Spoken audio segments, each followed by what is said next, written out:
Vamos a hablar de los escenarios económicos, los cambios más relevantes del escenario para 2026. Y después de la presentación pasamos a preguntas, comentarios y para poder profundizar en los temas que más les interesen. Empecemos, bueno, primero veamos qué es lo que vamos a revisar. Vamos a hablar algo del entorno mundial. Hay ciertos cambios muy relevantes en el entorno mundial y que tienen importancia para el Ecuador.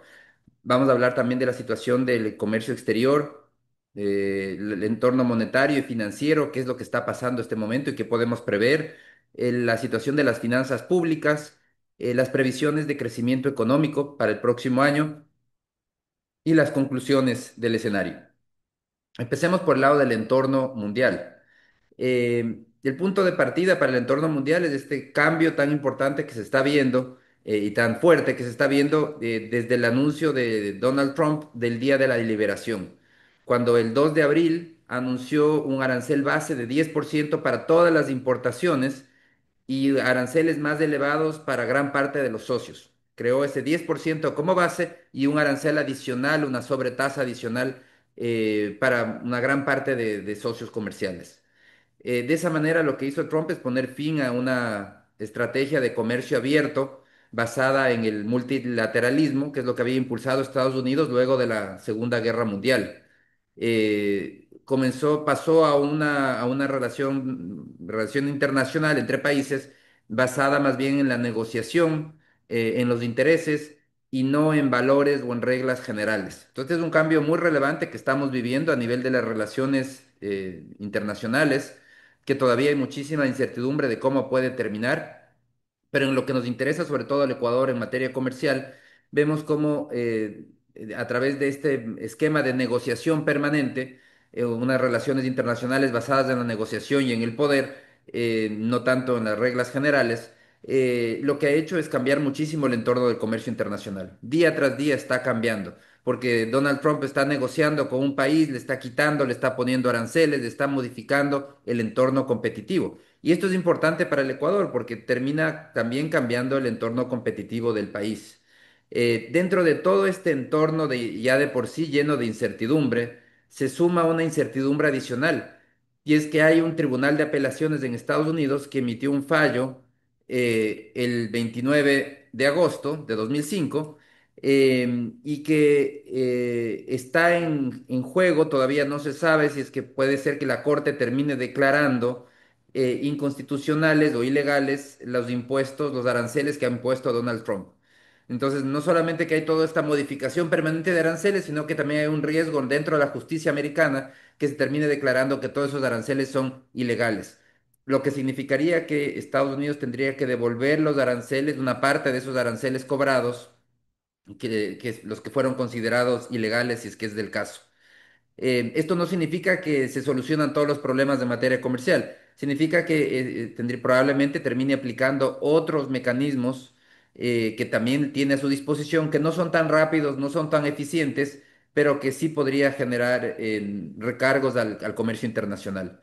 El cuestionamiento que se ha hecho en la justicia americana es decir que el presidente no podía crear más aranceles sin aprobación del Congreso, que se ha saltado esa aprobación.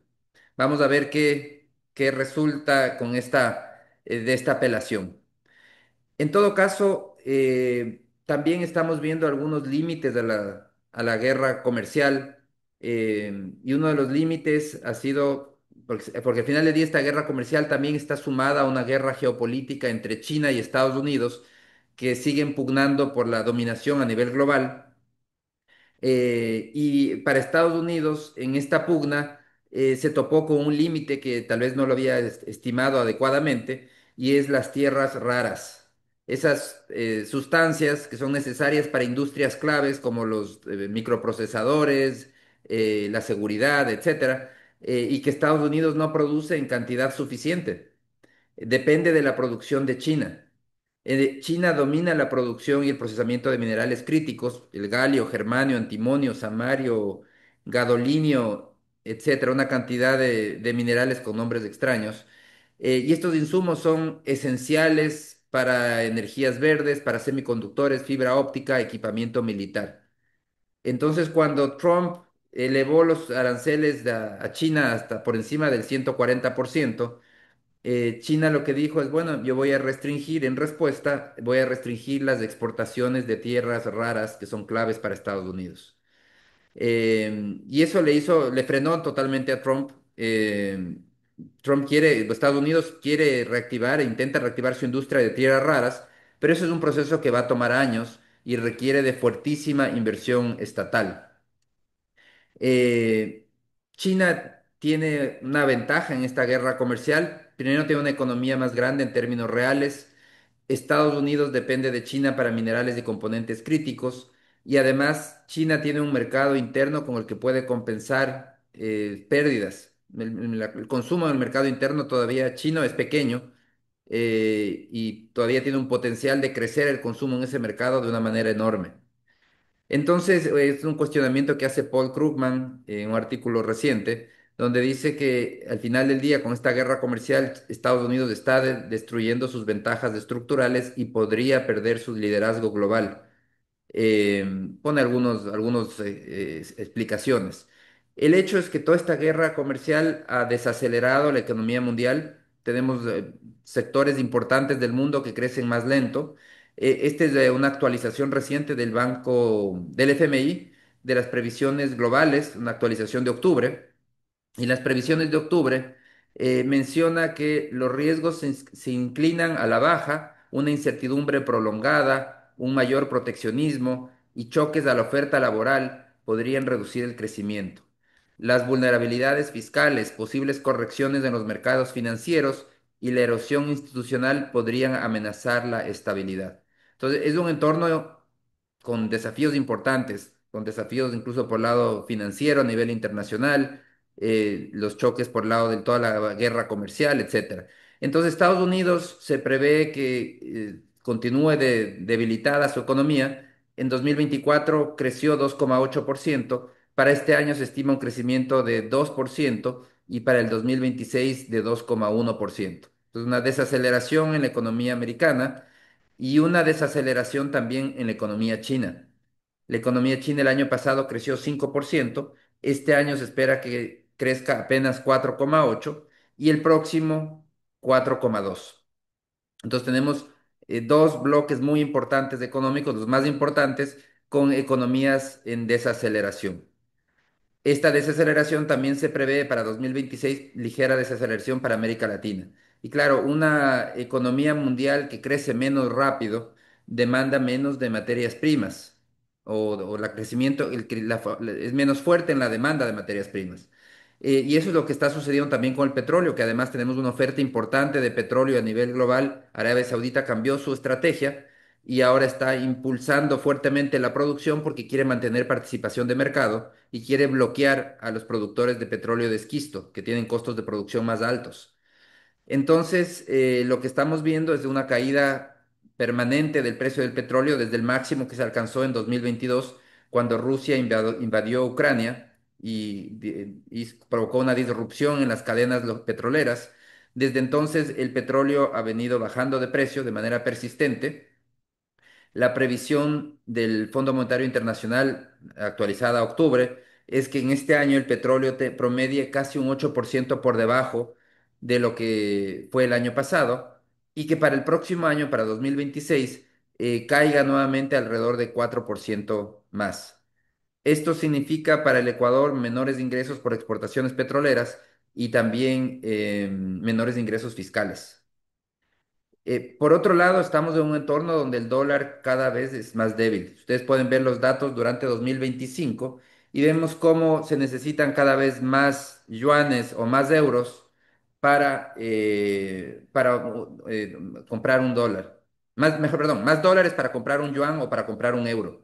Entonces estamos frente a un entorno de un dólar debilitado, y el debilitamiento del dólar nace primero de unos déficits gemelos, un déficit fiscal y un déficit comercial en Estados Unidos, sumado a recortes de las tasas de interés que ya se están produciendo en Estados Unidos. El recorte de tasas hace que sea menos atractivo las inversiones en dólares, se busca inversiones y rendimientos en otros activos, y eso implica vender dólares para comprar otras monedas, y eso debilita también el dólar. Y finalmente estamos también viviendo un rebalanceo global. toda esta incertidumbre generada por Trump ha hecho que los inversionistas y los bancos centrales busquen reducir su exposición a activos estadounidenses. Particularmente, los bancos centrales están buscando aumentar sus tenencias de oro. Por eso vemos cómo el oro ha subido de precio tan fuertemente. Y es porque en este entorno el oro es un activo que permite seguridad, seguridad incluso frente a un recrudecimiento en la guerra comercial. Los bancos centrales de los países lo que buscan es tener recursos para poder comerciar. Si tienen dólares, pueden estar sujetos a restricciones o a embargos desde Estados Unidos. Si tienen oro, pueden continuar comerciando sin problemas. Entonces vemos que países, sobre todo, que tienen una posición delicada frente a Estados Unidos, compran oro de manera masiva para poder desligarse del dólar. Entonces, el resultado es que estamos frente a un dólar que se debilita. A noviembre el dólar se depreció casi un 9% frente al euro en términos interanuales, es decir, frente al mismo mes del año anterior. Eh, y la previsión, hay varias previsiones de UBS, el Banco Internacional UBS, considera que la depreciación del dólar va a continuar durante todo el próximo primer semestre. Scotiabank cree que durante el próximo año la depreciación del dólar podría llegar a un 7% adicional, es decir, que perdería un valor por un 7%. El hecho es que estamos todavía en una tendencia de debilitamiento del dólar que tiene ciertas implicaciones para el Ecuador, algunas positivas. Por el lado de las exportaciones, abarata exportaciones, recorta costos internos. Por el lado de las importaciones, en cambio, nos encarece porque el dólar compra menos y eso tiene un efecto de encarecimiento que incluso si el debilitamiento es muy fuerte en el dólar, puede llevar a una inflación importada en el Ecuador. Entonces, este es el entorno por el lado internacional, esto es lo más relevante. Veamos ahora por el lado del comercio exterior ya en el Ecuador. Y aquí, en cambio, lo más relevante, bueno, tiene que ver también con ese acuerdo marco que llegó Ecuador con Estados Unidos, que es un acuerdo para facilitar el comercio. Este acuerdo firmado el 13 de noviembre no es un TLC, no es un acuerdo comercial, es simplemente un acuerdo de entendimiento entre ambas partes con las que Ecuador y Estados Unidos se comprometieron a reducir aranceles de manera mutua, a eliminar barreras de entrada no arancelarias, que Ecuador elimine esas barreras de entrada, que Ecuador proteja la propiedad intelectual, el comercio digital y los servicios, que permita que haya comercio digital y servicios, y mejorar los estándares laborales y ambientales. Em, lo que sucedió, bueno, analizando los principales productos de exportación de Ecuador a Estados Unidos, el primero es el camarón. El camarón no, este acuerdo no incluyó al camarón, incluyó a 105 productos, pero son productos primarios sin ningún tipo de procesamiento. El camarón ya tiene un procesamiento porque es pelado, es envasado, etcétera. Entonces el camarón no fue incluido, está en una lista de semi elaborados y por eso es que no se lo incluyó en la desgravación. Además hay un tema, el camarón tiene en Estados Unidos hay un lobby muy fuerte en contra de la importación de camarón, porque hay en Estados Unidos hay pesca de camarón y ellos permanentemente están buscando cómo bloquearla al Ecuador. En todo caso, en el caso del camarón, Ecuador mantiene todavía un arancel de casi 19%, que es el arancel de 15% que rige para todos los productos, con excepción de estos 5 productos que se les ha eliminado la sobretasa, más un valor de antidumping de casi 4%. En el caso del camarón, Ecuador todavía tiene una ventaja frente a la India. La India tiene un arancel del 58%, porque aquí no solamente que tienen un arancel, una sobretasa, sino que también tienen un castigo del 25% por comprar petróleo ruso. Entonces la India sí paga un valor muy grande y la India era el principal, bueno, todavía es el principal proveedor de camarón a Estados Unidos. Pero eso va a cambiar porque como si ustedes ven estos niveles arancelarios, Ecuador tiene el arancel más bajo de todo el resto de competidores. Vietnam paga el 20% más un antidumping, Indonesia paga el 23%, Tailandia paga el 19%. Entonces, Ecuador va a seguir ganando participación con camarón en Estados Unidos, India va a perder participación de manera muy fuerte, ya lo está haciendo. Pero en cambio, India va a enviar ese camarón a la China, en donde Ecuador va a perder participación en la China. En el caso del cacao, los tres principales proveedores, Costa de Marfil, Ghana y Ecuador, tienen ahora 15% de arancel, perdón, tienen ahora el 0% de arancel. Tenían el 15%, ahora ya tienen el 0%, lo cual iguala a todos los países, todos tienen la misma sobretasa. En banano, la sobretasa fue retirada para todos los productores, también ya todos tienen el mismo nivel. En cambio, en rosas seguimos pagando un arancel fuerte, un arancel del 22%, que es la sobretasa más un arancel por no tener TLC con Estados Unidos, mientras que Colombia paga solamente el 10%. Y Colombia es el principal proveedor de rosas a Estados Unidos. Ecuador sigue a bastante distancia, y eso nos mantenemos en una desventaja frente a Colombia en el envío de las rosas. En materia comercial, lo más importante realmente y los cambios que están dando tienen que ver con ese proceso continuo de apertura. Hay noticias recientes muy importantes. El 2 de septiembre se firmó el acuerdo con Corea del Sur. El acuerdo con Corea del Sur implica que, bueno, ¿cuál es el siguiente paso? Implica que tiene que todavía ratificarse en los parlamentos de cada uno de los países y va a implicar un proceso de apertura del mercado ecuatoriano y del mercado coreano. Ahí se abren grandes oportunidades para el camarón, para el banano, y para otros productos de exportación ecuatorianos. Con Canadá también ya se cerró la negociación, se espera la firma en 2025. Vamos a ver si es que se concreta, ya se está acabando 2025 y todavía no se ha firmado, pero la expectativa oficial era ya firmar el acuerdo con Canadá para que pueda ser ratificado también por los parlamentos. En cambio, está en proceso una negociación con República Dominicana, con Panamá. Con Japón, el gobierno hace pocas semanas estuvo en Japón buscando un acercamiento e iniciar una negociación. Entonces, es probable que esa negociación se inicie en algún momento. Sí hay interés también desde el lado japonés, pero hay que seguir todos los pasos. En cuanto a los Emiratos Árabes, se firmó en 2024 una declaración conjunta para negociar. Emiratos Árabes, en general Medio Oriente, es un mercado muy atractivo para el envío de alimentos, proteínas. Hay mucho potencial de crecimiento en ese mercado para el Ecuador. Entonces Ecuador lo que está haciendo ahora es recuperando ese terreno perdido en cuanto a firma de acuerdos comerciales. Es uno de los cambios estructurales más importantes del país, es que continúa esa apertura comercial y firma de acuerdos comerciales de manera muy intensiva. Veamos algunas cifras de comercio exterior. Si vemos las exportaciones totales crecen 9,7%. Tienen un buen desempeño, de hecho durante 2024 siguieron creciendo las exportaciones. Y si vemos por el lado no petrolero, las cosas son aún mucho mejores. Por el lado no petrolero, el crecimiento es de 20%, un crecimiento muy fuerte, una aceleración muy fuerte en 2025. De hecho, si vemos por sectores, el único sector donde todo va mal es el petróleo. Petróleo que depende del monopolio estatal, que cada vez produce menos petróleo y que además está este momento viviendo precios muy bajos. Pero si vemos por el lado no petrolero, todos los indicadores son positivos. El camarón es ahora el principal producto de exportación. Este año superó al petróleo y pasó a ser el principal producto de exportación. Con datos enero-septiembre, vemos cómo el camarón crece casi un 20% y ese crecimiento se da por volumen y por precio.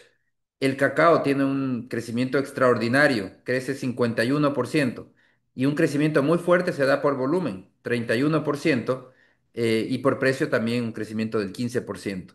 En banano crece 12% por precio y por volumen. En productos mineros crece 20% por precio y por volumen, enlatados de pescado 15%.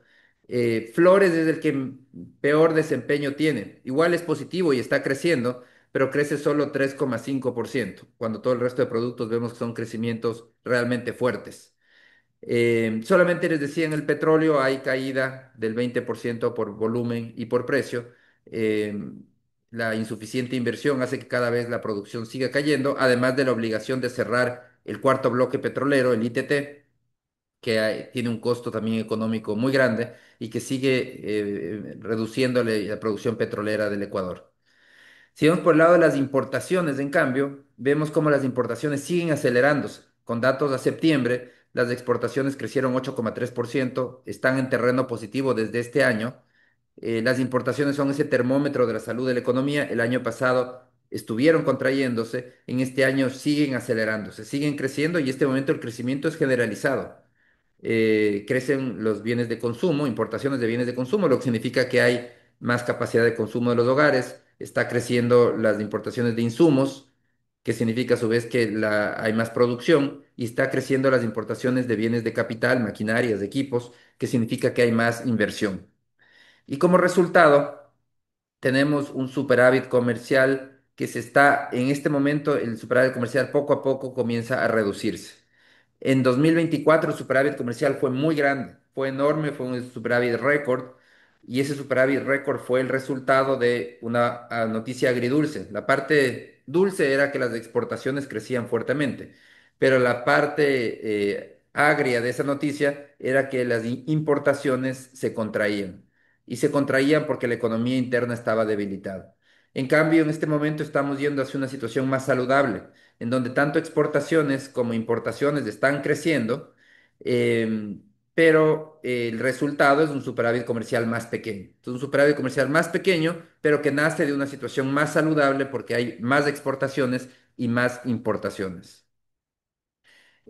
Una de las consecuencias positivas de ese fuerte superávit comercial fue que la liquidez ha subido significativamente. Desde el segundo semestre del año pasado, la liquidez subió muy fuertemente y estamos con un entorno líquido, una economía líquida. Si vemos los dos indicadores M1 y M2, la diferencia entre el uno y el otro es que M1 no incluye depósitos a plazo, M2 sí incluye depósitos a plazo, esa es la diferencia, pero vemos cómo la liquidez tiene una tendencia al alza durante todo 2025. Y como resultado también las tasas de interés siguen cayendo. A diciembre la tasa activa referencial cae a 7,8% y la pasiva a 5,6%. Vemos que es una caída significativa. Las tasas están cayendo de manera persistente desde agosto y vemos que la caída ha sido muy importante. Y claro, esta caída se debe a esta economía líquida, a que hay abundancia de recursos, y estos recursos se generaron primero por la fuente de superávit comercial, que es de que ya hablábamos. Esa es una fuente externa de liquidez en dolarización. Otra fuente externa de liquidez son las remesas.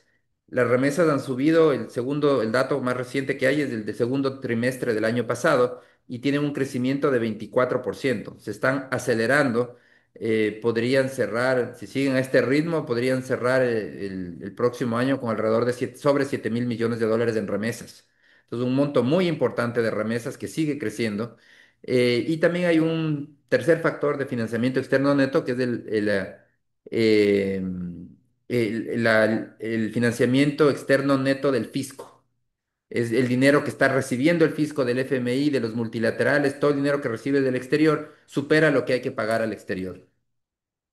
Si vemos en cuanto a los depósitos también siguen creciendo aceleradamente, aunque se han desacelerado un poquito desde julio de este año. Coincidió en julio, fue el mes que se detuvo la exportación petrolera. Recordemos que el oleoducto tuvo problemas y tuvo que construirse una nueva variante.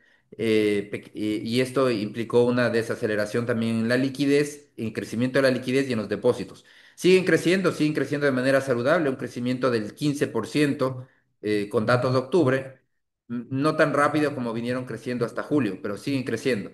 Y en cambio el crédito sigue repuntando, ese sí sigue subiendo y tiene un crecimiento del 10% a octubre. Todavía está creciendo por debajo de lo que crecen los depósitos. Significa que todavía hay liquidez disponible para poder transformarse en crédito. Y eso significa también que las tasas de interés y la debilidad en tasas va a continuar todavía por más tiempo. Eh, Tiene que consumirse todavía toda esa abundante liquidez que existe. Eventualmente veremos cómo el crédito crece más rápido que los depósitos y entonces comenzaremos a ver cómo ya comienza a restringirse y a verse esa restricción de recursos con una elevación nuevamente en tasas. Pero eso no es lo que está previsto en el corto plazo. Yo creo que en el corto plazo todavía por algún tiempo tendremos más bien esta tendencia de debilidad en tasas y esta abundancia de recursos para poder prestar. Por el lado de las finanzas públicas, lo más relevante en este momento del cambio del entorno es lo que ha sucedido con el riesgo país, una caída muy fuerte del riesgo país por debajo de los 600 puntos, algo que no habíamos visto en muchos años, más de 6 años no habíamos tenido un riesgo país tan bajo. Y realmente es un cambio notorio. Luego de haber tocado un pico de 1900 puntos entre la primera y segunda vuelta electoral, vemos cómo ahora cae tan fuertemente. Y realmente este cambio lo que refleja es ese fortalecimiento que se ha dado en las cuentas fiscales. En estos 2 años el gobierno ha adoptado medidas, incluso medidas políticamente muy costosas, como fue la eliminación de subsidio a las gasolinas, subsidio al diésel, y todo esto le ha dado una fortaleza a las cuentas fiscales que se ve ya reflejada en el riesgo país y, por ejemplo, en la decisión de Fitch Ratings del 21 de noviembre de mejorar la calificación de deuda de largo plazo de Ecuador de triple C más a B menos. O sea, con esto, Ecuador ya sale de la lista de países de riesgo extremo. Ahora simplemente es un país de riesgo, pero ya no de riesgo extremo, lo cual es una buena noticia. Y aquí es importante, ¿por qué? Reflexionar un poco, ¿por qué es tan importante que el riesgo país caiga? Porque se dice comúnmente eso no importa, eso solo les interesa a los tenedores de deuda, eso no es importante para el ciudadano. Eso es falso. Un riesgo país más bajo tiene un efecto a nivel de las tasas de interés locales, las tasas al ciudadano. Porque cuando un estado tiene cuentas fiscales insostenibles, tiene un déficit muy fuerte, tiene que financiarse muy fuertemente, se endeuda agresivamente y no puede endeudarse en el exterior, sino que se endeuda localmente. Entonces el Estado compite por la liquidez interna, se lleva la liquidez interna porque necesita muchos recursos. Entonces cuando una empresa quiere invertir en un proyecto, pues tiene que recordar que tiene un competidor por ese crédito, por ese dinero, que es el Estado. Entonces cuando el Estado tiene un riesgo país bajo, se reduce puede ya no depender tanto del mercado interno, sino puede ir al mercado exterior. También un riesgo país bajo significa que ya no necesita endeudarse tanto, que sus cuentas fiscales son más sostenibles y entonces eso reduce la presión sobre las tasas de interés, facilita la caída de tasas de interés. Entonces sí, riesgo país bajo le beneficia al ciudadano de a pie porque le permite también tener un financiamiento interno más barato. En cuanto a la necesidad de financiamiento para este año, bueno, para el próximo año, para 2026, el Estado necesita 7.200 millones de dólares de financiamiento, es el financiamiento total que se requiere, pero la novedad para el próximo año es que ya se espera que pueda ir el gobierno al mercado de capitales y colocar 1.000 millones de dólares en bonos. Con ese riesgo país que sigue cayendo, probablemente ya para el próximo año ya se abra nuevamente el mercado y pueda el gobierno financiarse nuevamente. Entonces, claro, el programa con el FMI lo que contempla es un financiamiento fuerte al inicio del programa. El Fondo Monetario este año proveyó la cifra récord, 1.750 millones de dólares, pero ya para el próximo año va a proveer apenas 750. Y por eso esa diferencia la tiene que cubrir el gobierno buscando en el mercado de capitales directamente. ¿Qué esperar en materia fiscal? Bueno, primero, si vemos cómo se ha ejecutado el presupuesto entre enero y octubre de este año, vemos cómo en los primeros 10 meses del año hay un incremento importante por el lado de gastos, suben 9%, mientras que los ingresos prácticamente no cambian, en una ligera disminución en ingresos. Y en cuanto a gastos, el gasto que más sube es el gasto corriente, 1.600 millones, mientras que la inversión también sube, pero sube algo menos, 285 millones. Como resultado, el déficit se amplía. Este año hubo un déficit, los primeros 10 meses del año, 3.300 millones, cuando en el mismo periodo del año anterior el déficit había sido de 1.300 millones. Entonces hay un incremento significativo del déficit. Esto lo que hizo y está contemplado dentro del programa, lo que hace es elevar la meta de financiamiento, hay que hacer meta de ajuste. El ajuste inicialmente se estimaba en 5,1 puntos porcentuales del PIB, ahora se estima en 6,6 puntos porcentuales del PIB. ¿Qué es lo que? Esta es la hoja de ruta del ajuste ¿Y qué es lo que va a venir? ¿Qué es lo que está comprometido? Que ese es el objetivo de del análisis del tema fiscal, es que ustedes puedan entender qué medidas son las siguientes, por dónde va a venir la política pública. Entonces, primero, en cuanto a la característica de esta consolidación fiscal, se necesita una meta total de consolidación de 6,6 puntos porcentuales del PIB. Estamos hablando que eso es alrededor de 7.000, 8.000 millones de dólares. Ese ajuste se tiene que realizar entre 2024 y 2028. Pero de ese 6,6 ya se hizo una parte más importante, ya se hizo tres, si ustedes ven 2024, 2025, ya se hizo un ajuste de 1,5, perdón, de 3,5 puntos porcentuales. Entonces, en 2 años se ha hecho más de la mitad del ajuste. La parte más pequeña del ajuste tiene que realizarse en los próximos 3 años.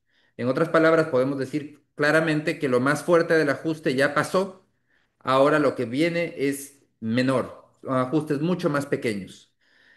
Otra característica del ajuste es que este es un ajuste enfocado mucho en ingresos. De 6,6, 4,9 son ingresos. 2,7 tributarios y 2,1 aquí están subsidios a los combustibles. Entonces vamos viendo los distintos rubros, qué es lo que podemos esperar. Primero en materia tributaria. ¿Cuál es el compromiso? En octubre se actualizó el informe del Fondo Monetario, ahí se establecen las metas y entre las medidas por adoptar que se mencionan se dice primero un nuevo régimen fiscal para el sector minero, que es una meta programada para diciembre, para este mes. No se ha enviado todavía ningún proyecto a la Asamblea, eso está contemplado en el Fondo Monetario, que se logre, que se envíe un proyecto y que se apruebe un nuevo régimen tributario para la minería. El segundo es una revisión de las exenciones e incentivos ineficientes en los contratos de inversión. También lo que busca es que haya menos posibilidades de deducir gastos para tener que pagar más impuestos.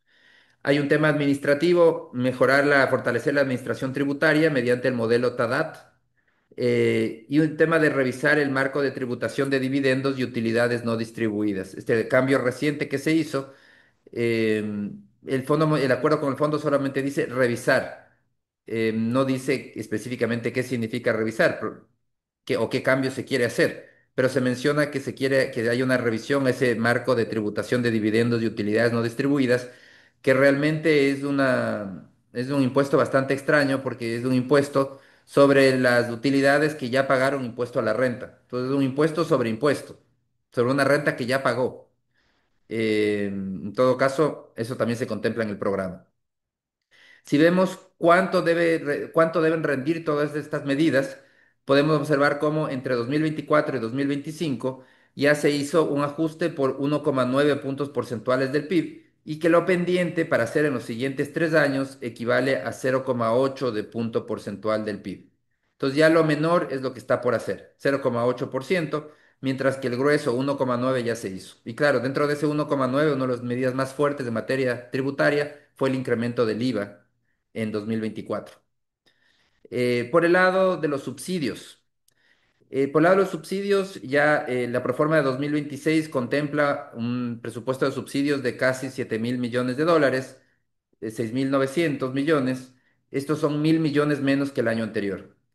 Y en este momento, en la proforma del próximo año, el rubro más fuerte de subsidios es la seguridad social, por primera vez, 3.700 millones, seguido por el bono de desarrollo humano, casi 2.000 millones, y los combustibles son el rubro más pequeño de subsidios de este momento, 1.100 millones de dólares. Hasta hace poco, hasta el 2024, los subsidios a los combustibles eran el rubro más fuerte de subsidios del Estado. Ahora son el tercero. Si vemos por qué caen al tercer puesto, es por el lado del diésel. Para el 2025 se presupuestó casi 1.200 millones de dólares en subsidio al diésel. Para el próximo año se presupuesta 191 millones. Y en caso de la gasolina, para el 2024 se presupuestó 631 millones. Para este año se presupuesta apenas, para el 2026 se presupuesta apenas 41 millones. Entonces vemos cómo las dos medidas que tomó el gobierno, las gasolinas y el diésel, redujeron el peso de los subsidios de los combustibles de manera significativa. ¿Qué más hay que hacer? ¿Qué más se puede esperar? En el acuerdo con el Fondo Monetario se menciona y se dice continuar con los ajustes graduales en el sistema de precios de la energía, electricidad y combustibles, con revisiones periódicas y criterios de recuperación de costos. ¿Qué significa esto? ¿Cómo interpretarlo? Yo lo interpreto como decisiones, revisión, por ejemplo, de la tarifa eléctrica. Va a haber nuevas revisiones de la tarifa eléctrica empresarial para el sector productivo, no una revisión generalizada, sino tarifa eléctrica para el sector productivo. En cuanto a combustibles, todavía hay algunos rubros de subsidios que existen, por ejemplo, el diésel y el fuel oil eléctrico, que probablemente puedan topar ese tipo de rubros. De ninguna manera está considerado el incremento del precio del gas de uso doméstico. Y esto le puedo decir primero porque no se lo menciona, pero sobre todo porque si vemos los rubros, qué es lo que está por hacer, son rubros bastante pequeños. Les explico. En 2024 se eliminó el subsidio a las gasolinas. Eso se espera que rinda 0,6 rindió 0,6% del PIB. En 2025 se eliminó el subsidio al diésel. Eso va a rendir el próximo año un punto porcentual del PIB. Entonces, lo que queda por hacer, después de haber hecho 1,6 puntos porcentuales, lo que queda por ajustar es 0,5 de punto del PIB. Son montos muy pequeños, 0,3 de un año, 400 millones de un año, 300 millones de dólares del otro año.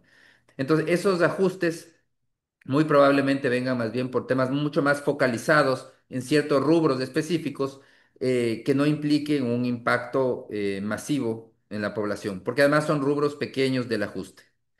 En cuanto a otros gastos, el acuerdo lo que contempla es limitar los incrementos en el número de empleados y de remuneraciones, no una reducción de gasto, igual que en compras públicas, mejorar el sistema de compras públicas, tampoco una reducción de gasto en compras públicas.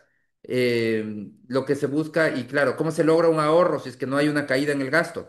Pues el ahorro, como ustedes recuerdan, la tabla que les enseñé es como porcentajes del PIB. Entonces, para que haya un ahorro como porcentaje del PIB, lo que se busca es que los gastos crezcan, pero más lentamente que lo que crece la economía. Entonces, cuando dividimos el gasto para el tamaño de la economía, vamos a ver cómo el gasto en términos relativos está bajando, pesa menos en el tamaño de la economía.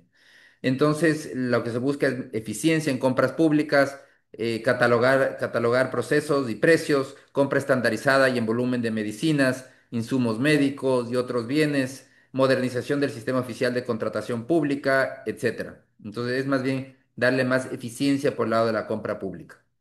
Por el lado de la inversión pública, los recursos siguen siendo muy limitados. De hecho, una constante en las finanzas públicas es cada vez se requiere más recursos para gasto corriente. El gasto corriente sigue subiendo y eso limita aún más la posibilidad de hacer inversión pública con capitales públicos. La opción es con capitales privados. Lo que sí contempla también el programa es una elevación importante en el número de beneficiarios del bono de desarrollo humano. Se busca alcanzar este año 1,3 millones de familias beneficiadas y para el próximo año 1,4 millones de familias beneficiadas. Hablemos ahora de las previsiones económicas. Bueno, primero el punto de partida es una economía que, como podemos ver aquí, esta es una tabla donde se presentan las ventas internas calculadas como promedio del último trimestre. Entonces son trimestres, son calculados por trimestres y podemos ver ese incremento que se está dando, esa aceleración en las ventas tan importante que con datos a septiembre, el trimestre terminado a septiembre, se observa un crecimiento frente al mismo trimestre del año anterior de casi 11%. Entonces hay una aceleración en las ventas internas y si vemos por sectores, servicios, otro servicio del que más crece casi un 30%, artes y entretenimiento crece un 29%, construcción un 19%, alojamiento y alimentación 18%, comercio 13%, agricultura y ganadería 12%, servicios administrativos 12%, manufacturas 11%, todos estos crecen por encima del promedio en el último trimestre terminado a septiembre. Esto es el trimestre contra el mismo trimestre del año anterior. En cambio, transporte y almacenamiento crece 8,3%, enseñanza 8%, información y comunicación 6%, servicios profesionales 6,5%, inmobiliarias 4,2%. ¿Cuáles son los que están cayendo este momento? En el último trimestre cayeron financieras y seguros 1,5%, servicios de salud 3,3% y minas y canteras cayó 13%. Bueno, minas y canteras incluye petróleo y ya sabemos todo lo que tenga que ver con petróleo va mal. En cuanto a las previsiones, la economía este año, el año pasado se contrajo 2%.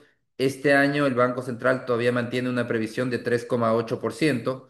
El Fondo Monetario actualizó su previsión recientemente y estima que la economía podría crecer 3,2%. Es decir, se acercó, elevó su previsión, tenía una previsión mucho más baja, la elevó para acercarse un poco más a la previsión del Banco Central. Para el próximo año, en cambio, el Banco Central tiene una previsión de una desaceleración a 1,8%.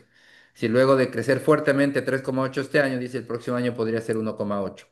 Y en cambio, el Fondo Monetario Internacional tiene una previsión un poco más optimista para el próximo año, dice podría crecer alrededor de un 2%. De manera una previsión de largo plazo, todos consideran un crecimiento tendencial de alrededor de 2,5%. Eh, el consumo de los hogares está dentro de la aceleración de crecimiento este año. Para este año, el Banco Central estima un crecimiento en el consumo de los hogares de 6,4%, con una desaceleración para el próximo año a 1,4%. En próximo año se estima que se desaceleraría, el Banco Central justifica esta desaceleración, primero por el impuesto a las remesas que va a poner Estados Unidos del 1% y que entra en vigor desde enero y además por el impacto del incremento del diésel. Eso es lo que dice el Banco Central. Otro de los motores del crecimiento el próximo año también sería inversión en general y en particular la inversión extranjera directa. El Banco Central es muy optimista sobre el desempeño de la inversión extranjera directa y cree que de este año, que probablemente cerraría en alrededor de 430 millones de dólares, podría pasar el próximo año a crecer alrededor de 2.000 millones de dólares de inversión extranjera directa. Y este crecimiento vendría de la mano especialmente de la minería, que podría tener un incremento en su nivel de inversión de 1.500 millones de dólares. Eso haría que que haya una expansión muy importante y esa expansión también el Banco Central estima que se podría dar en 2027 con 1.900 millones de dólares adicionales. Entonces, lo que sucede es que hay algunas minas en fases avanzadas que van a empezar construcción de mina. De hecho, una de esas ya anunció construcción de mina este año. Otras se espera que empiecen a construir mina el próximo año. Y la construcción de mina requiere de millonarios capitales. Si vemos por sectores, qué sectores contribuirían más al crecimiento económico en 2026, el Banco Central nos dice el sector con mayor contribución es minas y canteras, seguido por el comercio, la agricultura, manufactura de productos alimenticios, servicios profesionales y construcción. A nivel de conclusiones al entorno que hemos visto hasta ahora, vemos que estamos, por el lado político, hay un entorno convulso, pero el presidente Noboa mantiene un buen nivel de respaldo. Encuestas recientes hablan de unos niveles de aceptación algo inferiores al 5%, perdón, al 50%, es decir, entre 45 y 50%, que son niveles de aceptación bastante buenos. Eh, Sí, perdió recientemente la consulta popular, pero hay que entender que al final del día la popularidad es como una cuenta bancaria donde se hace depósitos y se hace retiros. El presidente hizo un retiro muy fuerte con la focalización del subsidio al diésel y pocas semanas después se lanzó una consulta popular donde evidentemente trató de hacer otro retiro y el resultado, el mensaje le salió, usted no tiene saldo suficiente. Es decir, la población estaba muy fresco el tema de la eliminación del subsidio como para conseguir un respaldo nuevamente en una consulta popular. Entonces era un momento inoportuno.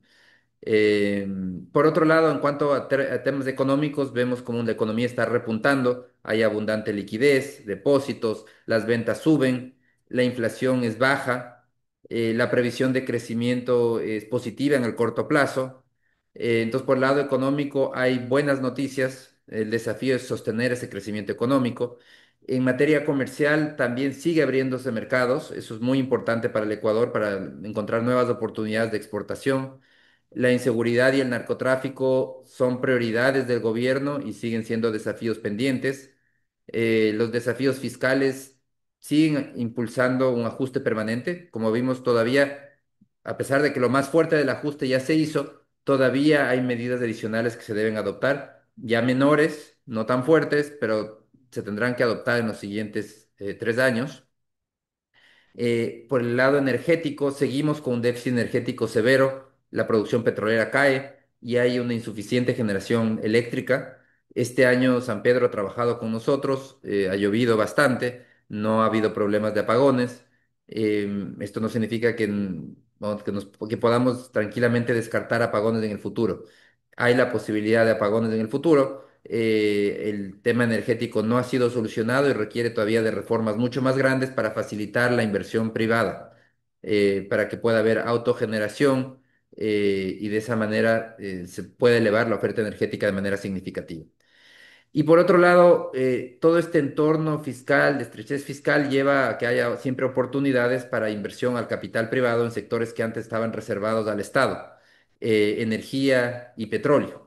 Entonces, hay siempre posibilidades de un entorno de cambios en donde vamos a ver cómo sí se pueden dar estas nuevas inversiones y gradualmente el entorno va a ir mejorando para que se produzcan esas inversiones, porque esa es la alternativa. Es decir, necesitamos obra pública, pero no hay los capitales para hacerlo, públicos. Se necesita hacer con capital privado. Necesitamos inversión en petróleo, en electricidad, en minería, y todo eso tiene que hacerse con capitales privados. Con eso concluyo la presentación. Les agradezco muchísimo por su atención y les invito a hacer preguntas y comentarios. Muchas gracias, mi querido Alberto. Como siempre, muchísimas personas que han asistido, 271 personas están conectadas a este momento. Vamos a iniciar con preguntas en la parte de la plataforma hay una sección de preguntas y respuestas. Voy a irlas leyendo en orden en las que se presentan y vamos repasando todos estos detalles.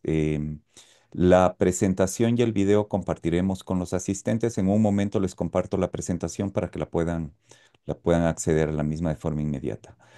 Vamos por la primera pregunta de mi querido Alberto. ¿Qué medidas debería tomar Estados Unidos para evitar que se siga debilitando el dólar y cómo esa debilitación estaría afectando al Ecuador? Bueno, realmente Donald es parte de la política intencional de Donald Trump debilitar al dólar. Donald Trump quiere forzar que las manufacturas regresen a Estados Unidos, lo cual realmente es un absurdo, porque dentro de la cadena de valor en un producto, por ejemplo, un teléfono, la parte que menos valor agrega es el atornillar el teléfono. Y Estados Unidos más bien se ha ubicado en la parte donde más valor genera, que es en el diseño, el marketing, la tecnología. Entonces, y en cambio el atornillar el teléfono se fue al Asia, se fue a la China. Pero es la parte de menor valor. Pero Donald Trump dice, no, tenemos que volver a atornillar, volver a las manufacturas. Y por eso quiere debilitar al dólar, y también intencionalmente busca el debilitamiento del dólar para abaratar los costos internos de producción. El hecho es que las políticas están adoptando fuerte déficit comercial, fuerte déficit de fiscal, van a seguir debilitando al dólar.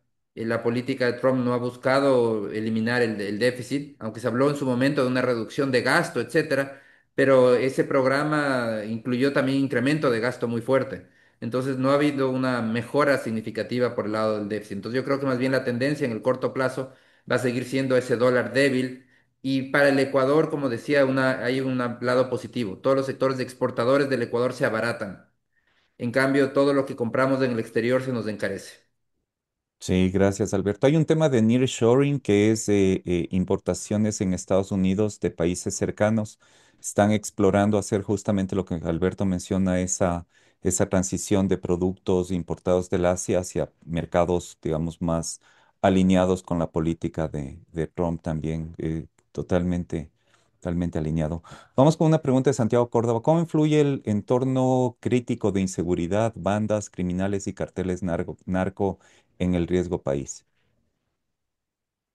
Bueno, el riesgo país realmente lo que mide es la salud de las finanzas públicas. Entonces, el tema de las bandas criminales, de los carteles, etcétera, Eso tiene una afectación muy, muy indirecta porque podemos tener un entorno de mucha criminalidad, pero si las finanzas públicas se manejan bien, el riesgo país va a ser bajo. Entonces, realmente no, esto del riesgo país, a pesar de que usa la palabra riesgo, pero no es una medición del riesgo en las calles, de salir a la calle o de poner un negocio, es una medición de la salud de las finanzas públicas. Sí, Alberto, llegamos a 2.700 puntos hace ya algún tiempo, a 1.700 puntos, 1.900. Hoy día estamos en 500 puntos y la tendencia va hacia abajo. ¿En qué puntos básicos crees tú que Ecuador ya entra en un punto de recibir y acceder a unos créditos bastante óptimos para la economía? Yo creo que con 300 puntos el país podría acceder muy bien a financiamiento en buenas condiciones, además que la tasa internacional se espera que siga cayendo, entonces eso también facilita. Por un lado se reduce la tasa de Estados Unidos, la tasa de interbancaria de Estados Unidos, y por otro lado está reduciéndose el riesgo país, lo que significa que es muy probable que el próximo año ya se pueda colocar esos bonos en el mercado internacional y no me extrañaría que termine colocándose incluso más que esos 1.000 millones porque va a haber una demanda fuerte de bonos del Estado ecuatoriano. Eso es lo más probable. Una inyección de ese nivel de liquidez automáticamente generaría un excedente de liquidez, con lo cual los créditos también deberían empezar a seguir presentando esta tendencia hacia abajo, ¿correcto? Claro, esto el que el Estado pueda financiarse en el exterior y que tenga un riesgo país más bajo, significa que las finanzas públicas se están fortaleciendo, que ya no va a ser ese gran demandante de liquidez interna y va a dejar de presionar al alza las tasas. Entonces, todo esto tiene que ayudar también a esa reducción de tasas que estamos viviendo todavía y yo creo que la debilidad en las tasas va a durar por algún tiempo hasta que se consuma toda esta abundante liquidez que todavía existe. Pero eso todavía va a tomar algún tiempo. Correcto, sí, estamos en la parte baja de las tasas, de eso va a subir. Tengan en el radar ese tema, es un buen momento como para explorar, tomar posición en créditos y si es largo plazo, mucho mejor. Un asistente anónimo pregunta, ¿cuánto afecta la tasa minera para los nuevos proyectos y para los que están en etapas de prefactibilidad y factibilidad? Bueno, la tasa minera, el problema es que transformó al Ecuador en un país tremendamente caro para exploración. No es un problema para los proyectos que ya están avanzados, los que ya tienen o que están en producción. Para el que está en producción, pagar esa tasa, pues lo obtiene de sus ingresos y no pasa nada. El problema está en los proyectos que todavía están en exploración, que toman mucho tiempo, pueden ser muchísimos años de ese trabajo, en donde no se genera ningún ingreso y se tiene que pagar un valor desproporcionado. Eso hace que el Ecuador sea menos atractivo para el desarrollo de nuevos proyectos. Esto de aquí realmente es como matar el futuro de la minería, no el presente. Las que están ya en fases avanzadas, la tasa no les afecta de manera tan fuerte y van a continuar. La afectación está en las que están en fases muy iniciales, los proyectos iniciales.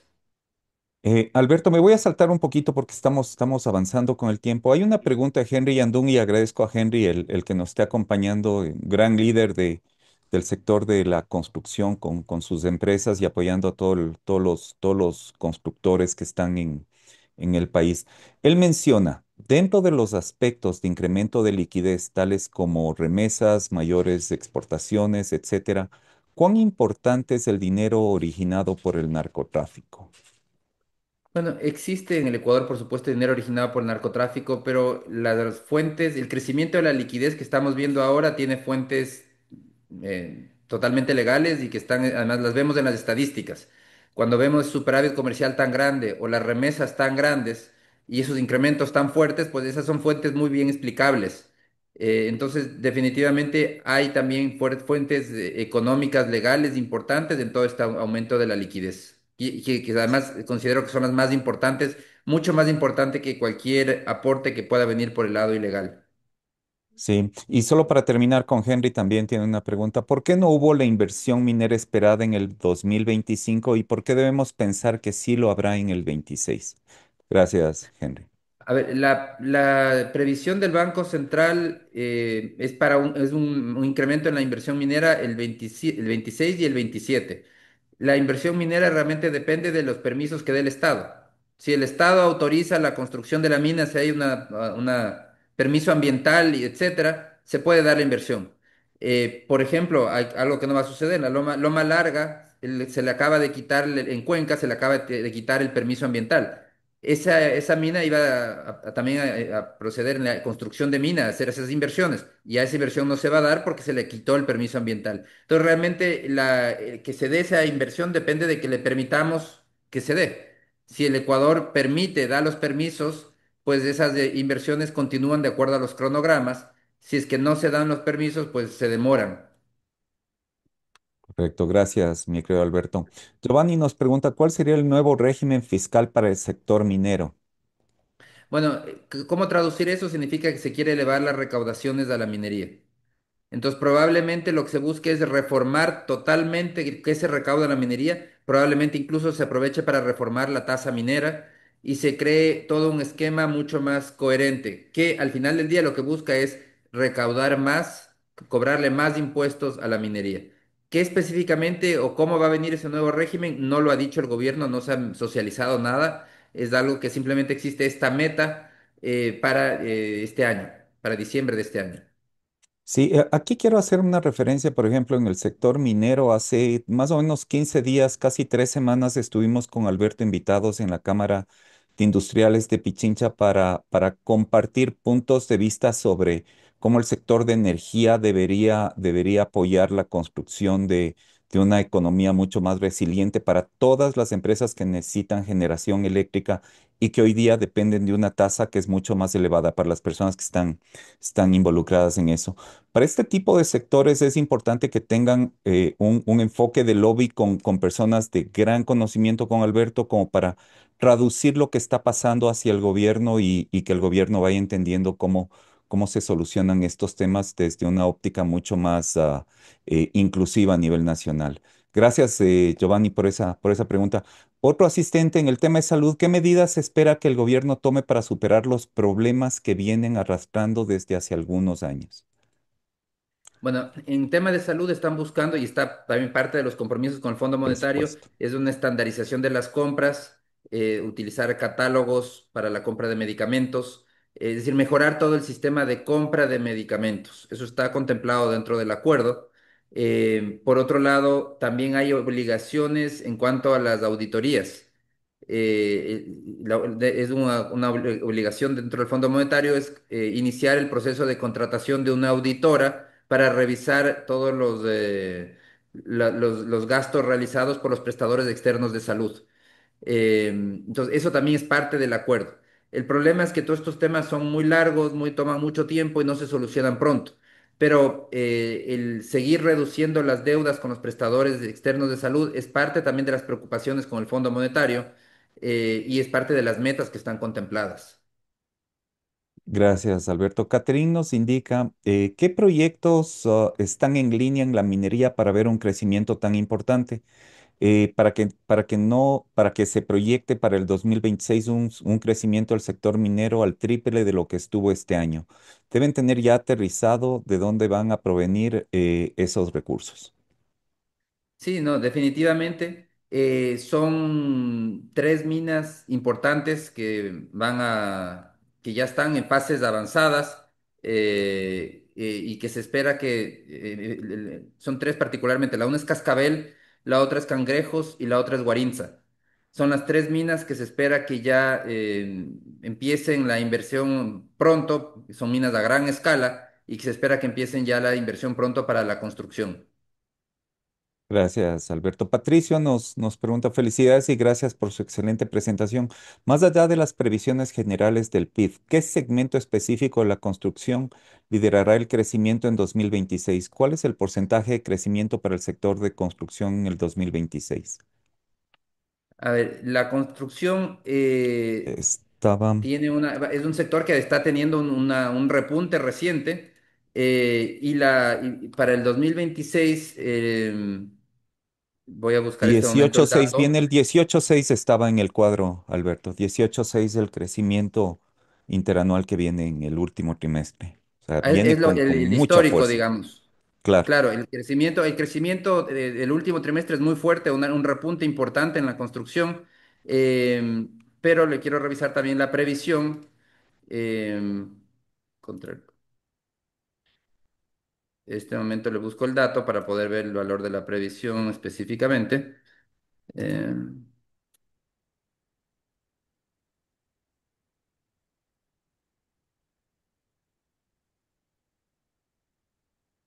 Eh, Mientras tanto, al final de de la presentación de Alberto vamos a estar contestando las preguntas y les vamos a compartir el link a la presentación. En este momento les voy a compartir el link. Ya, perfecto. Tengo que revisar el dato exacto. El dato que tengo aquí a mano en este momento es la participación, el crecimiento para 2026. La construcción va a participar con 0,10% del crecimiento del año. La tasa de crecimiento ya la busco y más tarde la menciono. Perfecto. Vamos con la siguiente pregunta. Alexis Naranjo, para el siguiente año la economía no crecerá tanto y eso implica que el costo de vida aumente ¿en qué porcentaje? A ver, la inflación, como hemos visto, ha sido bastante reducida, bastante moderada, y eso es un efecto gracias a la dolarización. Incluso luego de la eliminación del subsidio al diésel, vimos como la inflación apenas sube a 1,2%, una inflación muy baja. Entonces, realmente el tema de la inflación no es una preocupación en el Ecuador gracias a la dolarización. Y más bien la preocupación es cómo lograr que la economía crezca más rápido. En eso sí coincido, el desafío es mantener un crecimiento fuerte como el de este año y evitar que se desacelere el próximo año.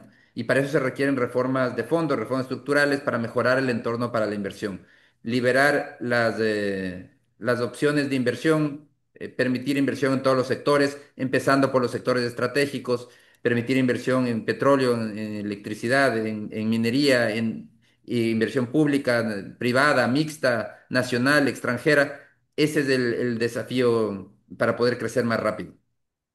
Gracias, Alberto. Acabo de colocar en el chat de este seminario web el link a la presentación para que la puedan tener a mano. Igual la vamos a compartir luego con los asistentes. Diego, otro asunto, ya tengo el dato aquí, la previsión de Perfecto. crecimiento de la construcción es en el valor agregado de la construcción es de 2,5%.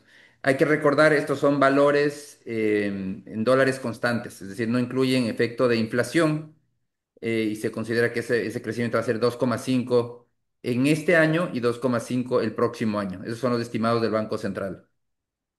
Perfecto. Juan Carlos Vera nos pregunta, ¿cuál es la proyección real con respecto a las importaciones en el área automotriz, vehículos, repuestos? A ver, en el área, el sector de venta de vehículos también está recuperándose en este año con una economía que crece, con abundante disponibilidad de crédito. Todo eso permite que el sector de comercio crezca más fuerte. Entonces, si vemos las previsiones de comercio para este año, se estima un repunte fuerte, un crecimiento de 4,7%, con una desaceleración para el próximo año a 2,1%. Pero seguimos hablando de un sector fuerte, con crecimiento fuerte, porque hay disponibilidad de crédito, hay tasas más bajas también y hay una recuperación del consumo, especialmente este año que se produjo una muy fuerte recuperación del consumo, pero el próximo año, si bien hay una ligera desaceleración, pero sigue siendo un año de crecimiento. Perfecto, gracias, Alberto. Tengo una pregunta del sector automotriz por abajo de Cristian Flores, gran amigo. Em, la siguiente pregunta es Sandra Salazar. ¿La disminución en la proforma para la seguridad social se refiere al 40% de financiamiento del Estado para el pago de las pensiones jubilares? Si es así, ¿se piensa en alguna forma de compensación? Bueno, la realidad es que año tras año se destinan más recursos para la seguridad social. Es ahora el principal subsidio del Estado. Y es un subsidio que llega a un grupo pequeño de ecuatorianos, porque la mayoría de trabajadores en el Ecuador no están ni nunca van a estar afiliados a la seguridad social. Entonces, uno de los grandes desafíos pendientes es limitar esos aportes del Estado, ese subsidio a la seguridad social, porque cada vez ahorca más las finanzas públicas. Si vemos el incremento año tras año en el subsidio a la seguridad social, es de alrededor de unos 300 a 400 millones de dólares. Año tras año se incrementa en ese subsidio. A ese ritmo, pues absolutamente insostenible. Y en este momento ya la seguridad social es el principal subsidio del Estado. Se lleva algo más de la mitad del presupuesto de subsidios del Ecuador. Sí, aquí me voy a saltar una pregunta de una persona con la cual estuvimos viajando al exterior la semana pasada para explorar temas de financiamiento. Carlos Calderón nos comparte una pregunta. Te envío saludos, Carlos. Con todos los antecedentes que se expuso como recortes presupuestarios para bajar el déficit, lo que repercute en disminuir la inversión pública, ¿se puede esperar que el gobierno invierta en obra pública, que es casi nula y por lo tanto, y por tanto afectado el sector? Gracias, mi Bueno, querido Carlos. primero, yo sí creo que hay que aclarar, recortes en gasto corriente no hay, el gasto corriente sigue subiendo. Y eso es ya parte de la estructura, de las presiones que existen y de la estructura del gasto. Entonces, permanentemente el gasto sube, la inversión pública está muy limitada porque como no hay recursos, pues no queda para hacer inversión pública. Y esa va a ser la realidad por muchísimos años. O sea, pensar que vamos a volver a la situación de la bonanza petrolera, donde la inversión pública era muy fuerte, eso solo será posible si volvemos a tener una bonanza. ¿Qué bonanza podríamos tener? La bonanza minera podría ser. Estamos a las puertas de una nueva bonanza, pero en este caso minera, porque tenemos algunas minas importantes de escala mundial que si permitimos que continúen, si no las bloqueamos, podrían producir algo similar a lo que fue la bonanza petrolera en su momento, incluso con un impacto mejor, porque en el caso de la minería requiere de muchísimos servicios, mucha construcción, muchos servicios de alimentación, transporte, etcétera, algo que no requiere tanto el petróleo. Entonces, la minería tiene mayores encadenamientos, lo cual es muy positivo para toda la economía. Entonces, podría haber algo si es que se produce este boom minero. Pero mientras tanto, la regla normal, lo que estamos viviendo ahora es la normalidad. Esto es lo que vamos a vivir en adelante, una inversión pública siempre limitada, que eso es lo normal. Lo excepcional fue lo que vivimos entre 2007 y 2014, y lo vivimos porque hubo una bonanza petrolera gigantesca, precios del petróleo que se fueron a las nubes en un estado con muy bajo nivel de endeudamiento. Ahora, ese entorno, esas condiciones no van a volver, sino probablemente en mucho tiempo, no sabemos cuándo. Recordemos que la primera gran bonanza petrolera del Ecuador fue en los años 70, y la segunda gran bonanza sucedió en 2007, 2014. Entonces, realmente, yo creo que más bien hay que entender que esta es la normalidad. Estamos viviendo la normalidad, y la normalidad implica que hay que buscar el financiamiento y la obra pública por otro lado. No significa que no va a haber obra pública, pero que hay que destrabar los capitales privados para poder usar el capital privado para la obra pública. Esa es la manera de hacer inversión en la normalidad. Gracias, mi querido Alberto.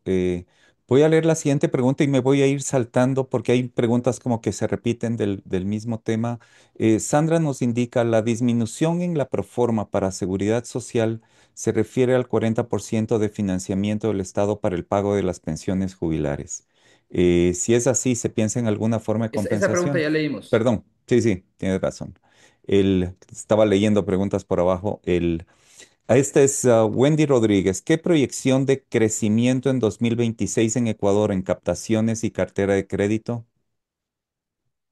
A ver, ¿qué es lo que podemos ver a nivel de lo que estamos viendo ahora? Las captaciones siguen subiendo, los depósitos siguen subiendo porque tenemos una economía en donde hay fuentes externas de liquidez que siguen creciendo. Entonces, un estimado, un porcentaje específico, no existe de esa previsión, no la tenemos, pero podemos prever que va a ser un crecimiento fuerte. El dato más reciente, que es el dato a octubre, es un crecimiento de casi 15%.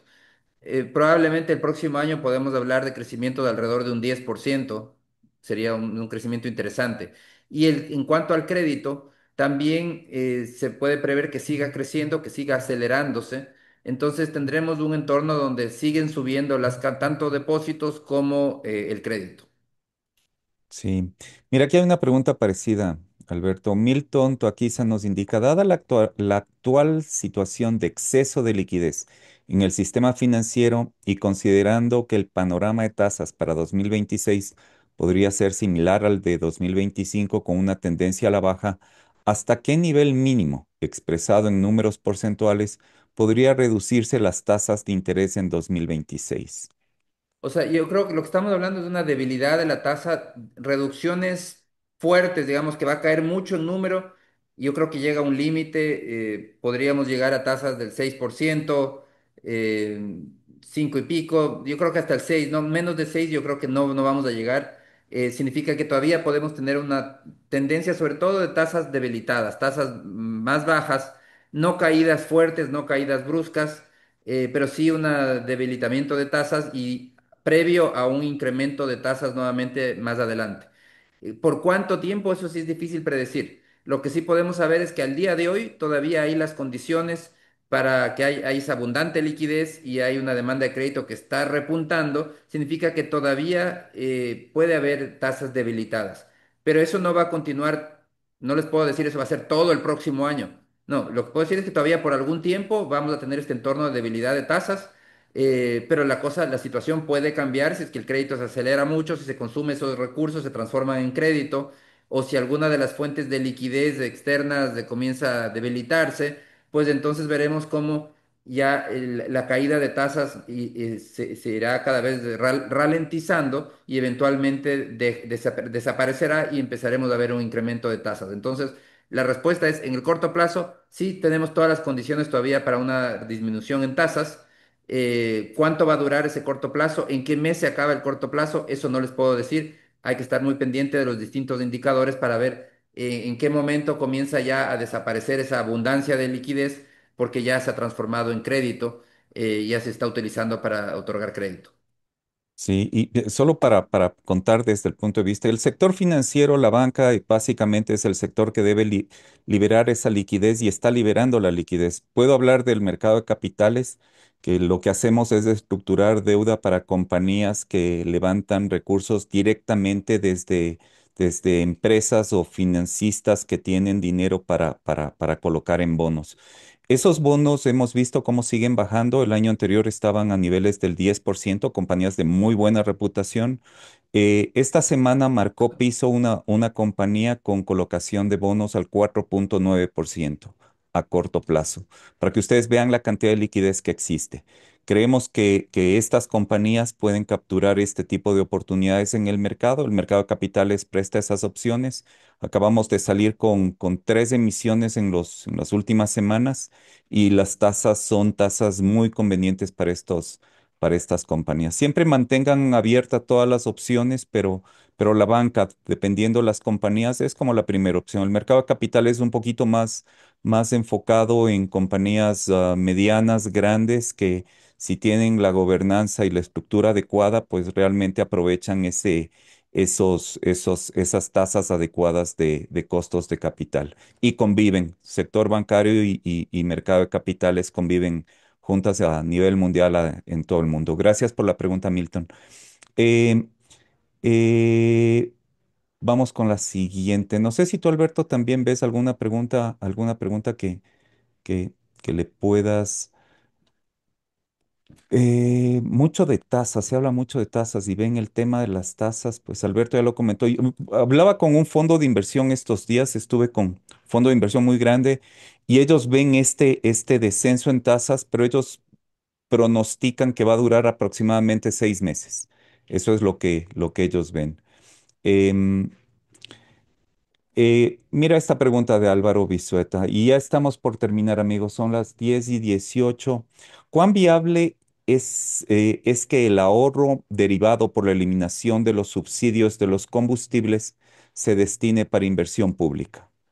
Interesante la. Eh, sí, pero no hay espacio para eso porque realmente lo que estamos viendo es que las cuentas fiscales hay un faltante muy grande. Al eliminar el subsidio a los combustibles hay un faltante grande. O sea, estamos todavía en el mundo del faltante. Entonces, no se debe interpretar como que ahora hay plata para hacer lo que uno quiera. Simplemente lo que hay es, sigue habiendo un faltante, pero si antes era muy grande, ahora sigue siendo grande. Lo que sí es viable y lo que ha sucedido es que se ha transformado una parte de ese subsidio, se ha transformado en bonos de desarrollo humano para poder compensar a las familias más pobres. Y eso es positivo y es necesario. Pero pensar que de ahí va a haber inversión pública, no. Y yo creo que lo que tenemos que acostumbrarnos es a la normalidad. La normalidad es una inversión pública muy limitada porque el Estado no tiene los recursos para hacer inversión pública de manera significativa y por eso es que es tan urgente el presionar para un cambio en las reglas del juego. La Constitución de 2008 fue una constitución hecha en la bonanza, pensando que el Estado es todopoderoso, que lo puede hacer todo, que puede invertir y que tiene la plata para hacerlo todo directamente. Esa no es la realidad. Por eso es que esa constitución debe haber sido cambiada. La realidad, lo común, es un Estado que tenga siempre limitado para hacer obra pública y que eso no significa que no debamos hacer obra pública o que tengamos que esperar. No, significa que tiene que haber otros mecanismos, las APPs que funcionan en todo el mundo pero no funcionan en el Ecuador. Los mecanismos de concesiones funcionan en todo el mundo precisamente por la falta de recursos del Estado, pero en el Ecuador no nos gustan. Entonces, yo no le tengo ninguna esperanza a que va a volver a haber inversión pública con capitales del Estado. Eso va a ser siempre la excepción, un monto muy reducido. Estamos en la nueva normalidad. Si analizamos antes de la bonanza de 2007, ¿cuánto se hacía con inversión pública directamente? La inversión pública siempre ha sido un monto más bien pequeño porque el Estado siempre tiene recursos limitados. Entonces, la obra pública realmente para que se dé tiene que hacerse con capitales privados. Y ese es el desafío que existe, es destrabar esos mecanismos para que sí se pueda dar esa inversión en el corto plazo. Alberto, aquí un punto mío que quiero como para ir resumiendo, y he tomado varias notas de lo que has mencionado para pasar un detalle de cómo es la foto. Estamos viendo un escenario donde el gobierno ha reducido los subsidios en combustibles, pasa de 7.800 a 3.100 millones, se genera este ahorro que mencionan, baja el precio del petróleo, lo cual le pone presión a la economía, el dólar se debilita a nivel mundial, existen sectores que van creciendo y despuntando, camarón, cacao.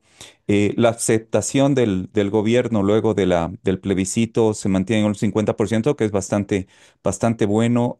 Como lo mencioné, corrige el diésel, va ajustando temas del IVA y el riesgo país vemos que empieza a bajar y cae de forma consistente y estamos entrando en una calificación de riesgo, como lo mencionaste, cambia de triple C a una calificación B negativa, con lo cual ya Ecuador empieza a ponerse en el escenario de atraer inversiones del exterior.